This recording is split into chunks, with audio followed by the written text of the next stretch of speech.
15 দিন ধরে সিবিআই দপ্তরে জিজ্ঞাসাবাদের পর সোমবার রাতে দুর্নীতি মামলায় গ্রেফতার হয়েছেন আরজি কর হাসপাতালের প্রাক্তন অধ্যক্ষ সন্দীপ ঘোষ। আর তারপরেই তার সাধারণ সদস্য পদ খারিজ করল West Bengal orthopaedic association. Reasonable দামে ছেলে বা মেয়েরা ফ্যাশনেবল হেয়ার কাট করাতে চান, তাহলে আসতে হবে নিউ বিগ বস পার্লারে। এয়ার কন্ডিশনে বসে ছেলেদের যে কোনো হেয়ার কাটিং এর জন্য দিতে হবে মাত্র 90 টাকা।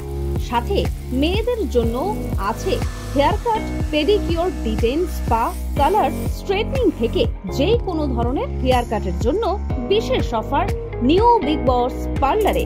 পাশাপাশি যে কোনো হেয়ার কাটিং এর জন্য মাত্র দিতে হবে 199 টাকা। তাহলে আর দেরি কিসের? পুজোর আগেই নতুন ডিজাইনের হেয়ার কাটের জন্য দেরি না করে আজই চলে আসুন নিউ বিগ বস পার্লারে। ঠিকানা